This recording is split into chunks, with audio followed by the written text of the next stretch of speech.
بالله السميع العليم من الشيطان اللعين الرجيم. بسم الله الرحمن الرحيم. الحمد لله رب العالمين. أحمده وأستعينه وأؤمن به وأتوكل عليه وأستهديه وأستنصره وأصلي وأسلم على خاتم أنبيائه وأفضل سفرائه حبيب إله العالمين المخاطب بطه وياسين الذي سمي في السماء بأحمد وفي الأرضين بأبي القاسم محمد. اللهم صل على محمد وعلى أهل بيته الطيبين الطاهرين المعصومين المظلومين الذين أذهب الله عنهم الرجس وطهرهم تطهيرا. اللهم صل على محمد وعلى محمد. واللعنة الأبدية على أعدائهم أجمعين إلى لقاء يوم الدين. يا كاشف الكرب عن وجه الحسين اكشف قلوبنا بحق أخيك الحسين.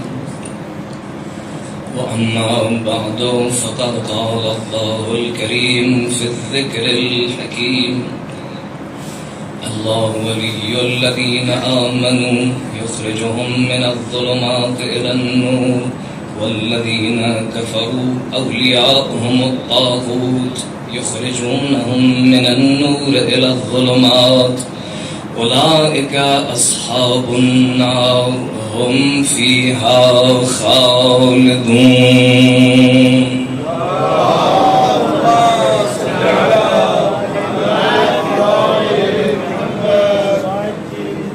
عزاداران سرکار سید الشہداء اور طلاب ذوی الاحترام، روز جمعہ ختم ہوا ہے کہ جو مخصوص ہے حضرت حجت سے. ہمیں امید ہے کہ ہماری یہ عزاداریاں اور یہ ذکر حسین اور برادر حسین ان کی بارگاہ میں ہمیں قریب کرے، ہمیں ان سے، ان کی ذات سے قریب کرے، اور یہ ذکر حسین اور برادر حسین باعث بنے کہ ہم میں سے اسی فرش عزا سے کچھ ناصران مہدی پیدا ہوں کہ جن کو یہ لیاقت ملے کہ ان کی سپاہ میں شامل ہوں اور انہی کی سپاہ میں انہیں شہادت اور کامیابی نصیب ہو. اس دعا کی قبولیت کے لیے مل جل کر ایک صلوات.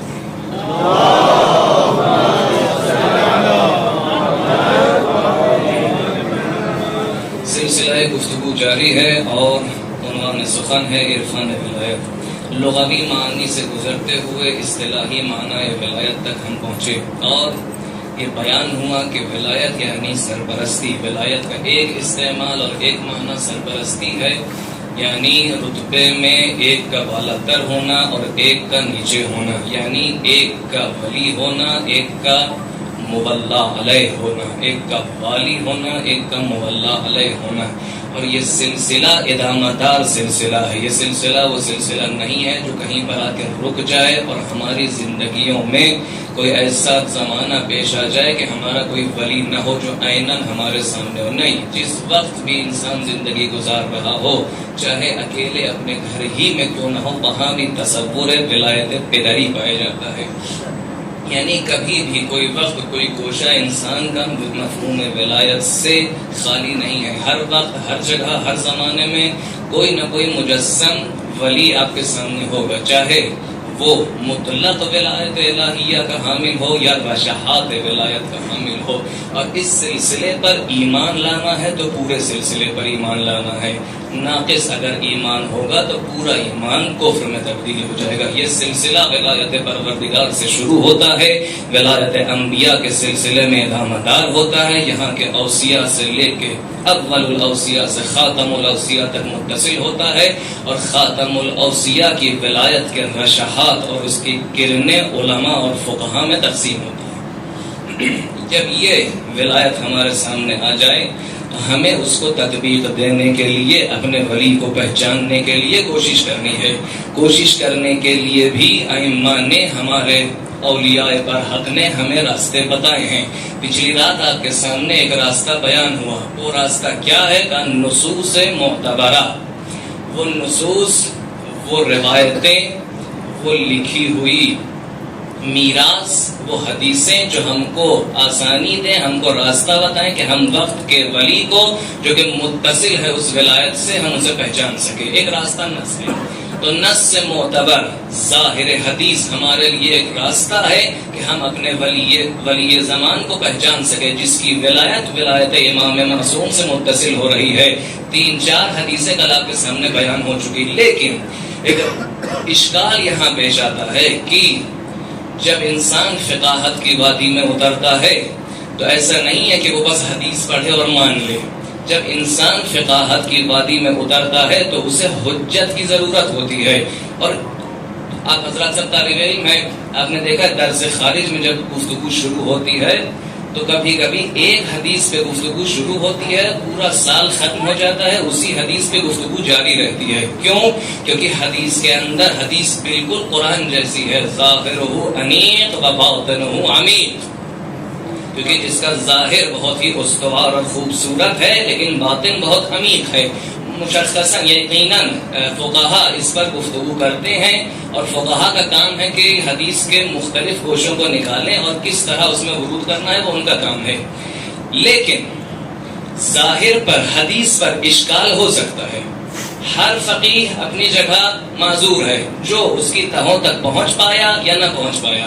للمخطئ اجر واحد وللمصیب اجران، اگر کوئی پہنچ پایا تو اسے 2 اجر ملے گا، اگر حقیقی کوشش کرتا رہا نہ پہنچ پایا تب بھی اجر ہے، کیونکہ کوشش الہی کوشش تھی۔ تو بالآخر نصوص میں تھوڑا بہت، نصوص معتبرہ میں، روایات میں تھوڑا بہت ولی کو پہچاننے کے لیے تطبیق دینے میں مشکل پیدا ہو سکتی ہے کسی کے لیے بھی۔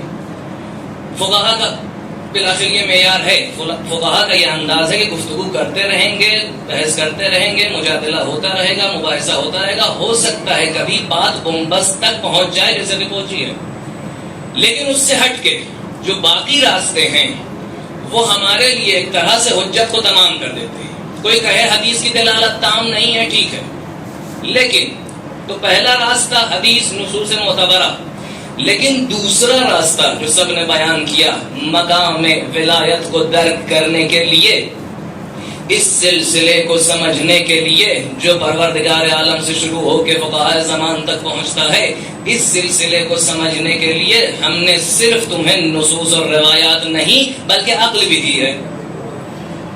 دوسرا راستہ عقل ہے، عقل کے ذریعے، کیونکہ عقل حجت باطنی ہے، ایک طرح سے رسول باطنی ہے جو انسان کو ہدایت کی طرف لے جاتا ہے۔ وہ رسول باطنی جو انسان کو ولی کی طرف لے جاتا ہے، ان بالا ترین ہدایت پہ سمت ولی ہے، تو یقیناً عقل بھی انسان کو ولی کی طرف لے جائے گی۔ وہ بے خرد اور بے عقل لوگ ہیں جو اپنے عقل کے ذریعے تعقل نہ کر سکنے کے ذریعے ولی کو نہ پہچان سکے، ولایت اور ولی کا انکار کریں، یعنی اصل سلسلہ ولایت کو نہ سمجھ پائیں اور مصداق ولی کو نہ سمجھ پائیں۔ ایسے لوگ تھے کہ جنہوں نے اصل سلسلے کا انکار کیا اور مصداق ولی کو بھی نہیں پہچانا۔ وہ بے خرد لوگ کون تھے تاریخ میں؟ جو کہ نعرہ لگا رہے تھے لا حکم الا للہ، لا حکم الا للہ، لا طاعت لمن عصى۔ ہم تو اگر مانیں گے تو صرف خدا کی، ہم اگر مانیں گے تو صرف ولایت الہی، حکومت الہی کو مانیں گے۔ یہ نہیں جانتے ارے پروردگار خود تھوڑی زمین پہ آنے والا ہے حکومت کے لیے، بالآخر یقیناً ایک عینی مجسم ولایت الہی رکھنے والا شخص ضروری ہے.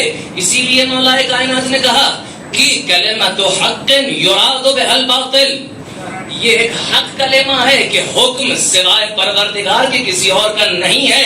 لیکن ہؤلاء یقولون لا امرۃ الا للہ، یہ کہہ رہے ہیں کہ کوئی حکومت، کوئی امارت اور کوئی امیر سوائے پروردگار کے نہیں ہونا چاہیے. یہ بے خردی ہے، یہ غیر عاقلانہ بیان ہے کہ انسان کہ ہم تو صرف پروردگار کی مانتے ہیں، اب زمین پہ ہمیں کسی ولایت کی ضرورت نہیں، کسی ولی کی ضرورت نہیں. نہیں، یہ بے خردی ہے. خود مولا کائنات فرما رہے ہیں لا بد للناس من امیر من بر او فاجر، ضرورت ہے کہ انسان کے لیے، جامع انسانی کے لیے، معاشرے کے لیے کوئی امیر معین ہو. جہاں تک ہو سکے کوئی بر ہو، کوئی نیک انسان ہو، اور نہ ہو سکے تو مجبوراً معاشرہ یہاں تک جاتا ہے کسی فاجر کو بنا لیتا ہے اپنا امیر.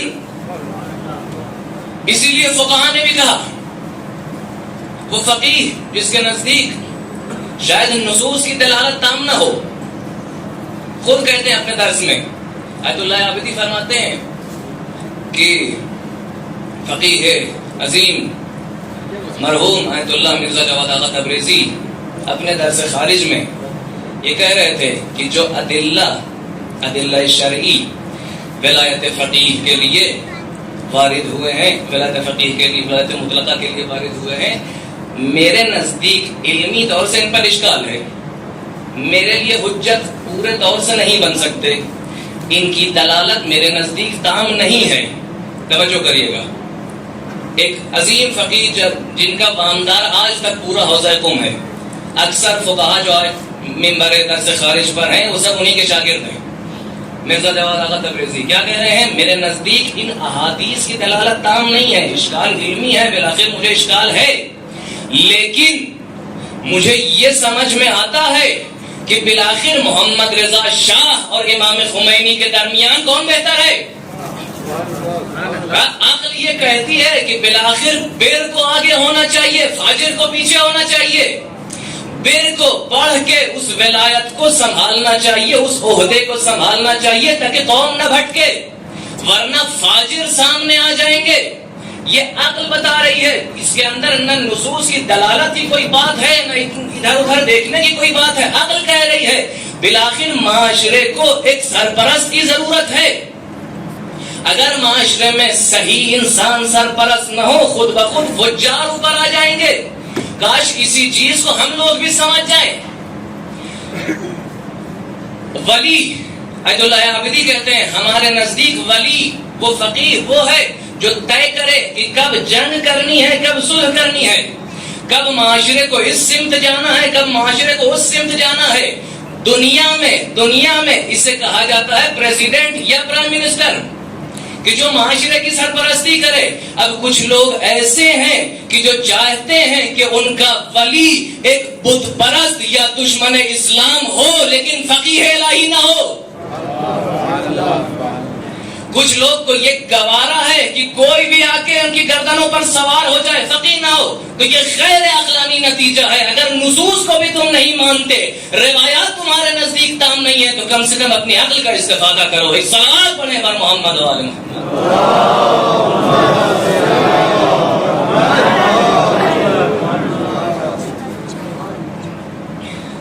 اگلا راستہ ہے فطرت. نصوص ہمارے سامنے، روایات، احادیث، کلام معصوم ہمارے سامنے. دوسرا راستہ عقل ہے. بے خرد ہے وہ جو خوارج کی طرح ہے کہ ہم کسی کو نہیں مانتے، ہم خالی جو گزر چکے ہیں انہی کو مانتے ہیں. نہیں، وقت کے لیے ضروری ہے ولی کا ہونا. اگلا راستہ فطرت. فطرت کیا ہے؟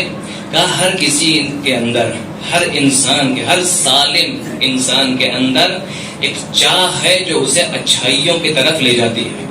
ہر انسان اپنے اندر جانتا ہے ظلم برا ہے اور احسان بہتر ہے، عدل بہتر ہے. ہر انسان سمجھتا ہے اچھا کیا ہے، برا کیا ہے. جب تک اس نے اپنی فطرت پر خاک نہ ڈالی ہو وہ جانتا ہے صحیح کیا ہے، غلط کیا ہے. روح انسان کی ایسی ہے کہ خود بخود اچھائیوں کی طرف مائل ہوتی چلی جاتی ہے. جب روح اور دینت اچھی ہوتی ہے تو خود بخود ولی خدا سمجھ میں آنے لگتا ہے. جب روح اچھی ہوتی ہے تو خود بخود ولی خدا سمجھ میں آنے لگتا ہے. اگر روح میں خرابی پائی گئی، اگر فطرت پہ انسان نے خاک ڈالنا شروع کیا تو ولی الہی سامنے بھی ہوتا ہے تو نظر نہیں آتا کہ فطرت خراب کیسے ہوتی ہے. ثم كان عاقبۃ الذین اساءوا السوء ان كذبوا بآیات اللہ. وہ لوگ جو گناہ پہ گناہ کرتے چلے جاتے ہیں اور گناہ پر جری ہو جاتے ہیں، نتیجہ کیا ہوتا ہے؟ آیات الہی کی تکذیب کرتے نظر آتے ہیں. جب گناہ پہ گناہ کرتے چلے جاتے ہیں، قسی القلب ہو جاتے ہیں اور ذرہ برابر احساس پشیمانی نہیں کرتے تو کیا ہوتا ہے؟ خود بخود اس کا اثر تکوینی یہ ہوتا ہے کہ فطرت خراب ہوتی ہے، گناہ پسند آنے لگتا ہے، ولی شر پسند آنے لگتا ہے اور ولی الہی سے نفرت خود بخود دل میں ایجاد ہو جاتی ہے. تو انسان اگر اپنے آپ کو سنبھالے کہ اس وادی میں نہ گرے، اگر انسان اپنے آپ کو پاک رکھے تو اولیاء الہی بھی اس کے دل میں محبوب ہوتے چلے جائیں گے. یہ ایک راستہ ہے فطرت کو سالم رکھنے کا. لیکن کبھی کبھی، بس عزیزو، کبھی کبھی فطرت پہلے سے خراب ہوتی ہے. فطرت کے خراب ہونے میں انسان کا اپنا نہیں، پچھلی نسل کی غلطی ہوتی ہے.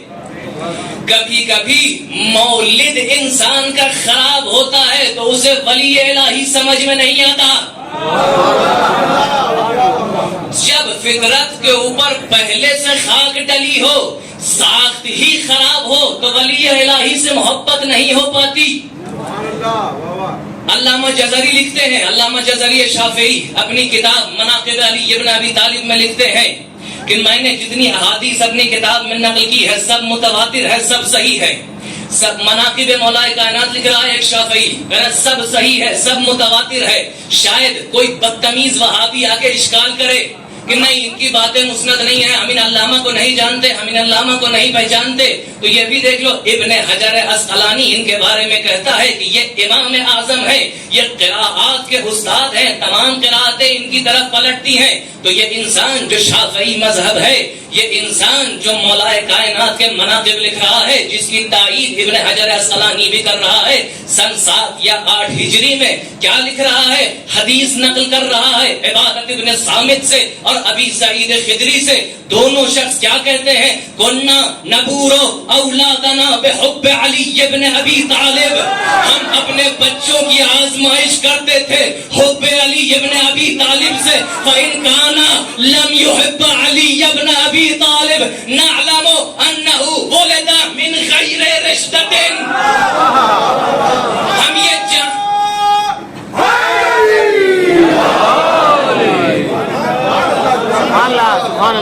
اگر محبت علی پیدا نہ ہوتی تھی، اگر وہ بچہ علی کو دیکھ کے مسکرا نہ دیتا تھا تو ہم جان جاتے تھے یہ کسی غیر صحیح طریقے سے دنیا میں آیا ہے. اسی لیے تو کہا من وجد فی قلبہ برد ولایتنا، جس کے دل میں ہماری محبت کی ٹھنڈک محسوس ہوتی ہے، فلیکثر الدعاء لأمہ، بہت زیادہ اپنی ماں کے لیے دعا کرے، لأنہا لم تخن اباہا، اس نے کبھی بھی اس کے باپ سے خیانت نہیں کی ہے. ایک صلوات پڑھے بر محمد و آل محمد.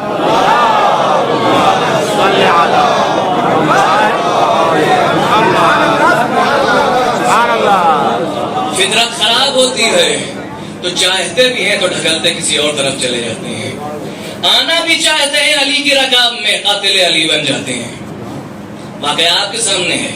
اسی لیے پیغمبر نے کہا یا علی لا يحبك الا طیب الولادہ ولا یبغضك الا خبیث الولادہ. جب فطرت پاک ہوتی ہے، بس عزیزوں، جب فطرت پاک ہوتی ہے تو چاہے انسان کو بتایا بھی نہ جائے، نام بھی نہ پتا ہو، کبھی دیکھا بھی نہ ہو، کوئی تصور بھی ذہن میں نہ ہو، کبھی نہ دیکھا ہو، نام بھی نہ سنا ہو، کوئی بھی تصور اور صفت ذہن میں نہ ہو، تب بھی پہچان لیتا ہے. جاء الی رسول اللہ وفد من الیمن، یمن سے کچھ لوگ آئے، ایک وفد، ایک ڈیلیگیشن یمن کا پیغمبر کے پاس آیا. جب پیغمبر نے انہیں دیکھا تو کہتے ہیں قوم